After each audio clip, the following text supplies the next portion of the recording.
Hello મિત્રો, આજે એક નાની પરંતુ ખૂબ મહત્ત્વની વાત કરવી છે. જનરલી તમે યુટ્યુબ પર, ઇન્સ્ટાગ્રામ પર ઘણી બધી જગ્યાએ સાંભળ્યું હશે કે છોકરાઓ આજકાલ બહુ મોબાઈલ જુએ છે, એમનું જીવન જ મોબાઈલ છે, એમને ઘરવાળા સાથે તો કોઈ લાગતું વળગતું જ નથી, એમને મોબાઈલ મળ્યા એટલે ભગવાન મળ્યા, મારો છોકરો તો મોબાઈલ વગર ખાતો નથી, વગેરે વગેરે. આવા ઘણા બધા તમે છોકરાઓના મોબાઈલ વિશે બધું સાંભળ્યું હશે. ઇવન કે આપણા ચેનલ પર પણ આવા ઘણા વિડીયો છે કે જેમાં મોબાઈલની સાઈડ ઇફેક્ટ અને છોકરાઓએ મોબાઈલ કેમ ન લેવો જોઈએ, ઇવન કે મોબાઈલના ફાયદા શું છે એ પણ આપણે આ ચેનલ પર શેર કર્યું છે. તો તમે ચેનલમાં જઈને એ વિડીયો જોઈ શકો છો. પરંતુ આજે એ વાત નથી કરવી. આજે વાત કરવી છે છોકરાઓ મોબાઈલ કેમ લે છે. કારણ કે તમને એ વસ્તુ જાણીને નવાઈ લાગશે કે એક રિસર્ચ પ્રમાણે છોકરાઓનું મોબાઈલ લેવાનું કારણ એ બાળકના ઘરની અંદર જ રહેલું છે. क्या बोला तूने? શું તમે કોઈ દિવસ વિચાર્યું કે તમારો બાળક મોબાઈલ કેમ લે છે? કારણ કે ઘણીવાર જોવામાં આવ્યું છે કે બાળકને મોબાઈલની આદત એટલે લાગે છે કારણ કે પહેલાં તો ફાધર મધર પોતે મોબાઈલ વાપરે છે. બીજી વસ્તુ કે જ્યારે પણ બાળક માતા પિતા સાથે વાત કરવા આવે અથવા તો પોતાના ફેમિલી મેમ્બર સાથે વાત કરવા આવે ત્યારે એને હંમેશા નેગ્લેક્ટ કરવામાં આવે છે. એટલે કે તું તારું કામ કર, અમને અમારું કામ કરવા દે જેવા શબ્દ વાપરીને બાળકને નીચો પાડી દેવામાં આવે છે. क्या बोलूं मैं इस पे, क्या बोलूं क्या अब मैं इस पे, मैं कुछ बोल ही नहीं सकता. બીજી વાત, ઇમોશનલી ઇનસિક્યોરિટી ફિલિંગ.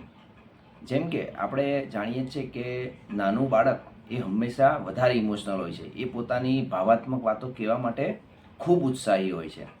એટલે કે તે પોતાના માતા પિતાને આખો દિવસ શું થયું, એને શું કર્યું, એને બાળકને કોઈક સાંભળે એવી બાળકની ઈચ્છા હોય છે. પરંતુ ઘણા બધા પેરેન્ટ્સ બાળકની એ વસ્તુને સમજતા જ નથી, બાળકને સમય આપતા જ નથી. કારણ કે એમનો પોતાનો આખો દિવસ વર્કમાં જાય છે અને બાકીનો બચેલો સમય એક્સ્ટ્રા વર્ક અથવા તો મોબાઈલમાં જાય છે.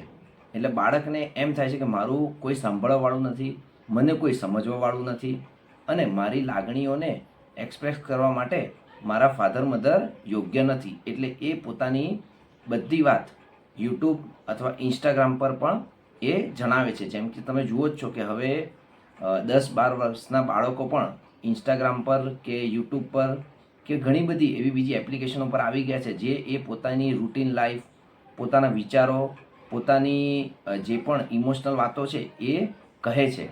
તો આનો મતલબ શું થયો કે તમે બાળકને સાંભળો. તમે જો બાળકને સાંભળશો, બાળકને સમજશો, બાળકને ટાઈમ આપશો તો બાળક બને એટલું મોબાઈલથી દૂર રહેશે. કારણ કે મોબાઈલ એ બાળકની ઇમોશન્સ સમજે છે, બાળકના વર્તન વ્યવહાર છે એને એક્સેપ્ટ કરે છે અને એની સામે આપણે બાળક કંઈ પણ ખોટું વર્તન કરે તો તરત એને ત્યાં ટોકીએ છીએ અથવા તો એને નેગેટિવ કે ખોટા સજેશન આપીએ છીએ. તો હંમેશા બાળકને સાંભળો. ભલે બાળક ખોટું કરતો હોય અથવા તો બાળક એની જગ્યાએ ખોટો હોય, પણ એને શાંતિથી સાંભળો અને પછી લાસ્ટમાં એને સમજાવો અને એની જે પણ વાત છે એને ક્લિયર કરો કે બેટા તું અહીંયા ખોટો છે. પરંતુ મેઇન વસ્તુ એ છે કે તમે બાળકને સાંભળો. તો આવી 2-3 ટીપ લઈને તમે જો બાળકને મોબાઈલ છોડાવી શકો તો આ ખૂબ જ સરસ વાત છે.